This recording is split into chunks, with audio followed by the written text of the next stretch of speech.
All right. Good evening, everybody. Good evening. I'm just going to wait for a couple of people to come in. Come on in. Come on in. We're going to talk a while for tonight.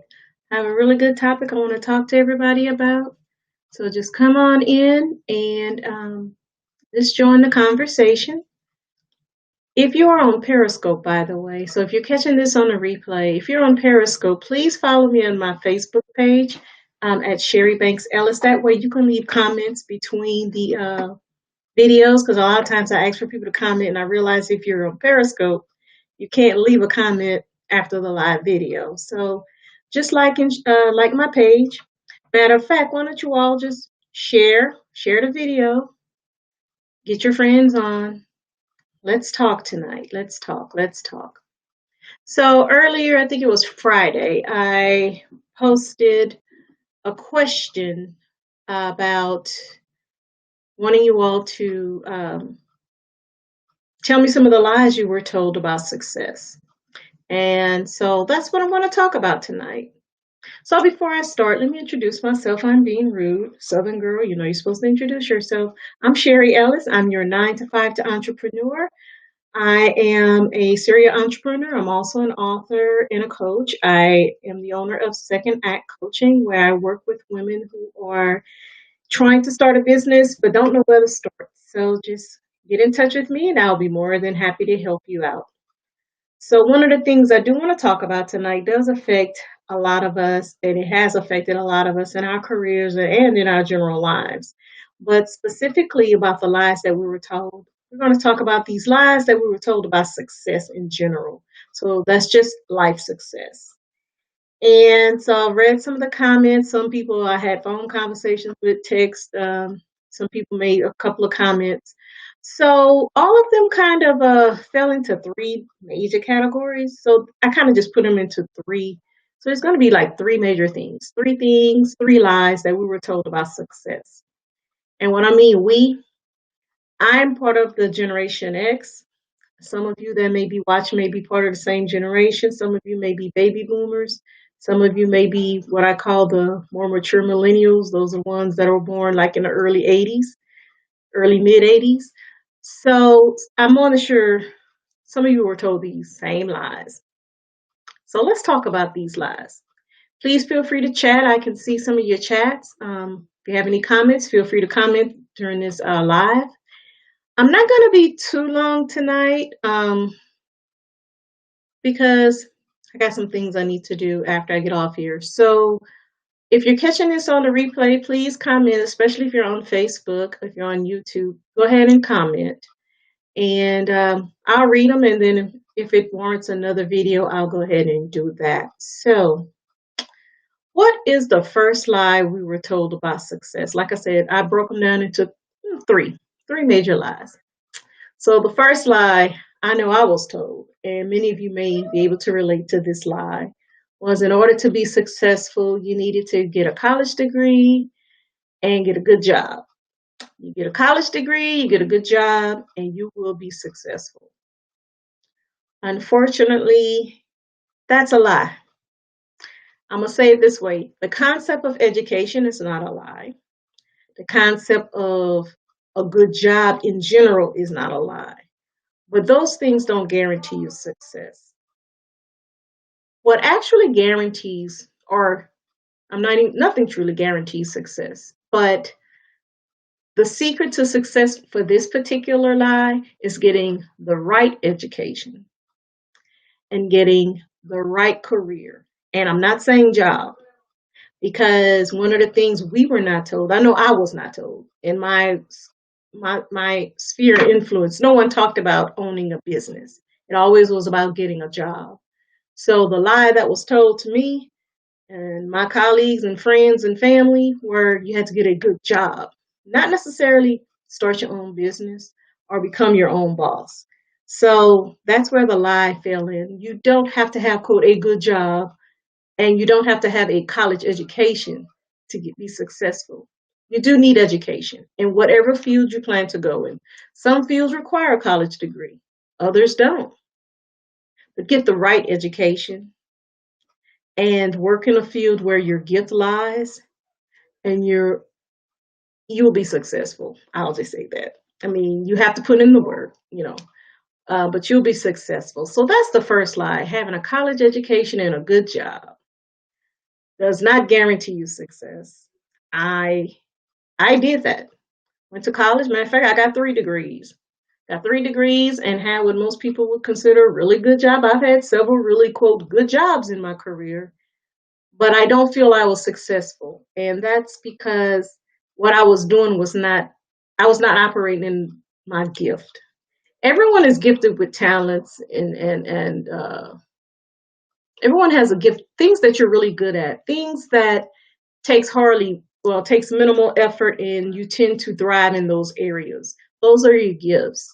And if you're not working in those gifts or learning more about those gifts, training in those gifts, it's hard to be successful because even though you may look successful on the outside, on the inside, you still feel a void in the inside. And the only way to fill that void is to be operating in your gift. So, the first one, in order to be successful, you need a college education and a good job. That's a lie. The second lie I'm going to talk about tonight is you work about 40 years, you save up your money, and then you'll be able to comfortably retire. You get your Social Security, you get your 401k, and if you're on a job with a pension, you put your money in there and you'll be able to retire with no issues. When I was in my 20s, that's the story I was told. Stay on that job, save your money for retirement, and when you retire, you'll be set. That's a lie. For some reason, no one talked about life. No one talked about getting laid off from jobs. No one talked about getting fired from jobs. No one talked about having to move, losing spouses. No one really talked about all of that. So just following that prescription of working 40 plus years and just putting the money in a 401k or in your job's pension or whatever, wherever you work, you're going to be able to retire comfortably. The reality is, retirement in and of itself is really a fairly new concept. Retirement really came about in the early 19th century. Before then, you didn't retire from a job. You merely worked, you did whatever skill you were gifted with, whatever you did until you could no longer do that. And then once you became either too old to do whatever you were gifted at or became ill or whatever, the family structure was there to take care of the older people. So basically, the way in which the younger people took care of the older people. That's the way a lot of societies were set up, and there are some cultures that still do that today. Only in the 19th century, matter of fact, I think it was I don't know if it was a prime minister, I forgot the name. He came up with this concept that the older people needed to lead the workforce so the younger people can get jobs. Because at that point, people were living longer. And we're kind of facing that here now. People are living longer. And this, especially that baby boomer generation, is a whole lot of y'all still working. And there's a lot of the younger people, so it's kind of this, that was the reason for retirement, to be honest with you. So retirement, that concept was to try to free up the workforce so the younger people can get jobs. That was their solution in Germany. So now it's become embedded in society and in our culture, in our lives, that we have to retire. One, you are not required to retire. So working to retire, that means you're doing something you don't want to do so you can retire to do something you want to do or don't do anything at all. There's a concept, gosh, I wish I would have written it down, but there's a concept of doing something that gets you to wake, what gets you wanting to wake up every day, what inspires you to wake up every morning. That is what you should do. As long as you have something to look forward to waking up to every morning, that's as long as you should work. And in countries where retirement is not a structure, it's not part of the culture, people tend to live longer because they're not working to retire. They are working because that is feeds their soul. So the second lie, you work 40 years, You save your money and you will be able to retire comfortably. Now, I do want to point this out. Saving money is not a bad thing. Saving money is a great thing because of things like layoffs, sickness, divorce, death, lose a spouse or whatever, or breadwinner in the home. You should be prepared for those things. You definitely need to prepare for those things. But the whole concept of you work 40, however, at the end of the day, you're working at least 40 years of your life, all to look forward to this time when you don't have to do that job anymore. Wouldn't it be a better scenario that if you do the work that God has gifted you to do for 40 years, you never would want to retire. You are at the point in your life where you're doing the will of God, you're operating your gift, you're blessing people, you're making money at the same time, because yes, you can do both. Um, and you wouldn't want to retire. Why retire? Why are we retiring? Why are we working so hard only to retire? I never could understand that concept. So I'm going to work this job or work jobs, whatever, however many jobs you'll have. You work these jobs until you're 65, 70 years old, so you can stop working. Only to most people don't prepare what to do afterwards, which is not a good thing. Or two, you're too sick to do anything else because the stress from the jobs. Let's be real. A lot of people have had heart attacks, strokes. They're not healthy by the time they're ready to retire, and all they can do is manage their health at that point. So that's the lie. That's lie number two. Working 40 years, saving your money so you can retire comfortably. Financially, you may be comfortable, but are you comfortable in your soul? Are you comfortable in your spirit? Are you healthy enough to enjoy the time? Because the reality is tomorrow isn't promised to anybody. Unfortunately, people that think they're going to live till they're 80 are leaving this earth at 30.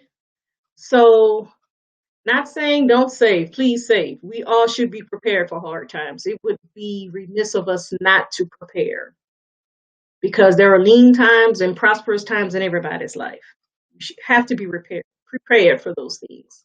But outside of preparing for those things, it pains me to watch people work 40, 45 years, 50 years doing work they don't enjoy, operating in, quote, the good job that does not allow them to use any of their gifts. So they're unhappy, they're unfulfilled, they're stressed, which leads to health problems, mental and physical. Then they're ready to retire. And like I said earlier, they're too ill to really enjoy that time of not having to do, quote, that work anymore. So for lie number two, that was a lie. And the last lie, and this may upset some people, but if you really think about it, it is a lie. The third lie is work hard and you'll be successful. Let me tell y'all, that is a big lie because hard work does not guarantee success. I'm gonna break it down in a couple of things. One, hard work does not guarantee success because you can be working very hard at something and it's not the right work. You have to be doing the right work, not just hard work. You have to be doing the right work because you can spin your wheels working hard at something, and it never comes to fruition because you're not doing the right work. So the lie there is hard work brings success. The right work brings success. The right work. Not only the right work brings success, you have to do the right work and be consistent. Consistently doing the right work will bring success. A lesson I had to learn. I was working at the good job for almost 30 years of my life. That was my goal, to work hard at the good job, getting the good education, because at that point I'm going to be successful. So that third lie, work hard and you'll be successful. Work smart, do the right work, do it consistently, be consistent in the right things. Prime example, if you're trying to build a business, okay, you're trying to build a business. Let's say okay, I'm gonna use myself. I sell t-shirts, okay? So I sell t-shirts. I sell inspirational t-shirts, and all my t-shirts are based off of either faith, trust, prayer. That's what I sell, okay? So one of the ways I sell is at events. Before COVID, I used to do live events. And I can book my schedule to do an event every single weekend. But if I'm not at the right event where my target market is, I'm working real hard because I'm showing up, I'm making product, I'm out there, I'm trying to present my company and my merchandise and convince people that wearing this shirt is going to make I'm doing all that hard work, but I won't be successful. Why? I won't be successful because I'm not doing the right work. The right work would be at events where my target is. See what I'm saying? So you have to be in front of the people that would appreciate what you're offering. You have to be in front of the people that can give you that promotion in the field in which you want to work. Working hard at a job that is not um, part of your career path is not going to make you successful in that career path because you're not doing the right work. We have to do the right work and do it consistently. That is the third lie. The third lie we were told about success. Work hard and you'll be successful. But before I go, like I said, this wasn't going to be too long. I just wanted to go over those three things, the lies we were told about success. Before I go, I do want to pose this to you all. Before we even start talking, or before you start having the conversation of success with yourself, with your family, your significant other, friends, when you're having that conversation about success, the most important thing we must do is define success for ourselves. Because what your friends may think is success may not be what you feel is success. What your parents feel is a symbol of success may not be success to you. So at the end of the day, before you even start focusing on what you want to do, how you want to do it, what path you may want to take, you have to define for yourself what is success. So the very first thing you need to do is define what is success for you. Once you do that, discover what your gift and what's the thing that comes easily to you. I mean, what's the thing that you can do with almost no effort at all that some people just like, oh my gosh, how in the world do you do that?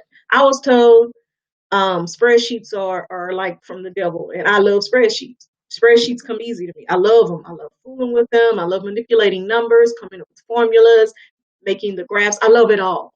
But it comes easy to me. But for a lot of people I've worked with over the years, it was like torture to them. So one of my gifts is budgeting spreadsheets, right? So find those things that come easy to you, no effort, and you enjoy doing. Figure out where you want to be, where you are now, map out a plan to get there, and you'll be successful. Now, things that happen. Life happens every day, but just be prepared. But know, as long as you're operating in what you're gifted at, you have your plan together, you'll get there. It may not be the way you think you'll get there, but you'll get there. And it's okay if your definition of success changes over the years. Be okay with that because we change. As we learn, as we grow, we change. But just make sure whatever you're defining as success is your definition of success. Don't live someone else's definition of success. Many of us have done that. And if you're listening to this tonight, either live or on the replay, please think about what is success to you? What does it really mean in your heart, in your mind? What does success mean for you? Define that for yourself. Then move from that point. Because the only way you're going to be fulfilled is with what you feel will fulfill you. You can't take someone else's dreams and someone else's hopes and be fulfilled with that. You have to find that out for yourself. No one can do it for you. You have to do it for yourself. So I think I'm going to go ahead now and let you all have dinner. So this is Sherry Ellis again. I'm with Second Act Coaching, and I'm your 9 to 5 entrepreneur. I left my job last year on August 31st, and I recently celebrated my first year anniversary of being a full-time entrepreneur. If you want to know my full story, please check out my page on YouTube. You can just go ahead and search Sherry Banks Ellis, and you'll find my page. Also, if you're on Periscope, you can search Sherry Ellis and you will find all of my videos where I walk through my journey from full-time employment to full-time entrepreneurship. So until next time, you all have a good evening. Please like, please share, and I'll see you all next time, okay? Y'all have a good night. Bye-bye.